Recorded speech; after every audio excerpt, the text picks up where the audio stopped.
Pada masa lampau, di tanah Jawa yang subur, berdirilah kerajaan Pakuan Pajajaran yang dipimpin oleh seorang raja bernama Prabu Siliwangi. Ia dikenang sebagai pemimpin yang arif, bijaksana, dan berani. Salah satu kegemarannya adalah berburu di hutan belantara, seringkali tanpa pengawalan. Keberaniannya adalah kisah yang melegenda. Pada suatu hari, Prabu Siliwangi memutuskan berburu seperti biasanya. Terlalu asyik mengejar buruannya, ia tanpa sadar melangkah jauh hingga masuk ke dalam jantung hutan. Siang berganti malam, dan sang raja mulai sadar bahwa ia telah tersesat. Ketika mencoba mencari jalan keluar, ia hanya berputar-putar tanpa hasil. Akhirnya, kelelahan, Prabu Siliwangi duduk bersandar di bawah pohon besar. Saat itulah, dari kegelapan malam, muncullah seorang perempuan dengan paras menawan. Keanggunannya seolah memancar, membuat Prabu Siliwangi terpana. Dalam harapan, sang raja memohon bantuan perempuan itu untuk menunjukkan jalan pulang.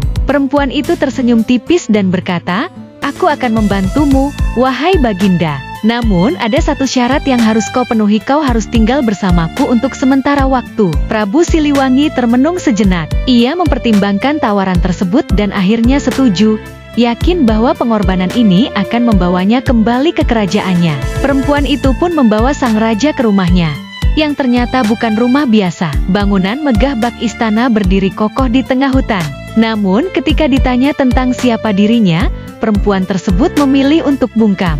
Hari demi hari berlalu, dan Prabu Siliwangi mulai merasa nyaman tinggal bersama perempuan misterius itu. Ketiadaan permaisuri di hidupnya membuatnya perlahan jatuh hati. Akhirnya, mereka menikah dan menikmati kebahagiaan yang singkat. Namun, rasa tanggung jawab sebagai raja mengingatkan Prabu Siliwangi bahwa ia tak bisa tinggal lebih lama. Rakyatnya membutuhkan seorang pemimpin. Sang istri memahami keputusan itu dan bahkan mengutus pasukannya untuk mengantar suaminya kembali ke Pakuan Pajajaran.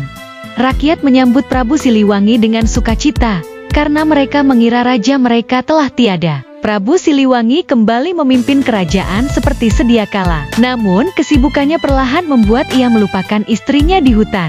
Hingga pada suatu malam, tangisan bayi yang memecah keheningan membangunkannya. Ia mengikuti suara itu dan menemukan seorang bayi perempuan yang mungil. Ketika ia menggendongnya, muncul kabut tebal, dan sosok perempuan yang tak asing berdiri di hadapannya. Perempuan itu adalah istrinya. Ia membawa kabar bahwa bayi itu adalah buah cinta mereka. Sang istri memohon agar Prabu Siliwangi merawat putri mereka, memberinya kehidupan yang layak sebagai manusia. Saat itu juga, perempuan tersebut mengungkapkan rahasia yang selama ini disembunyikan.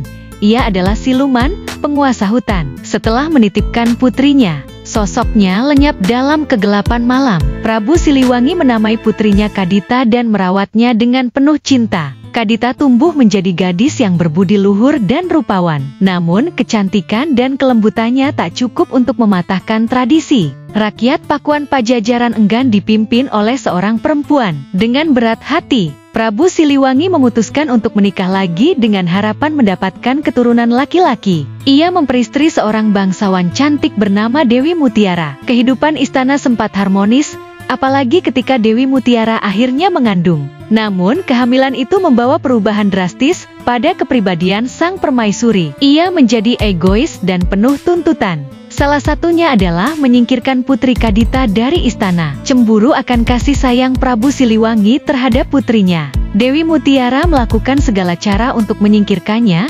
termasuk memanggil dukun untuk menyihir Kadita. Sihir itu membuat tubuh Kadita dipenuhi kudis dan bisul yang berbau busuk. Meski berbagai upaya penyembuhan dilakukan, tak ada yang berhasil. Dengan dalih melindungi rakyat dari wabah, Dewi Mutiara berhasil meyakinkan Prabu Siliwangi untuk mengasingkan Kadita. Dalam keputusasaan, Kadita meninggalkan istana dan mengembara ke hutan belantara. Di tengah meditasinya di Gunung Kombang, Kadita mendengar bisikan gaib yang mengarahkannya ke selatan. Setelah perjalanan panjang, ia tiba di pantai selatan. Bisikan itu kembali terdengar, menyuruhnya menceburkan diri ke dalam ombak ganas. Dengan tekad kuat untuk sembuh, Kadita melompat ke lautan. Ajaibnya, tubuhnya yang penuh luka sembuh seketika. Tak hanya itu, Kadita memperoleh kekuatan luar biasa yang memberinya kendali atas lautan. Kadita memutuskan untuk membangun kerajaan di bawah laut. Keberaniannya menarik banyak pangeran yang ingin meminangnya. Tapi ia menetapkan syarat, mereka harus mengalahkannya dalam pertarungan di tengah lautan. Tak satu pun berhasil, dan para pangeran yang kalah menjadi pengikut setianya.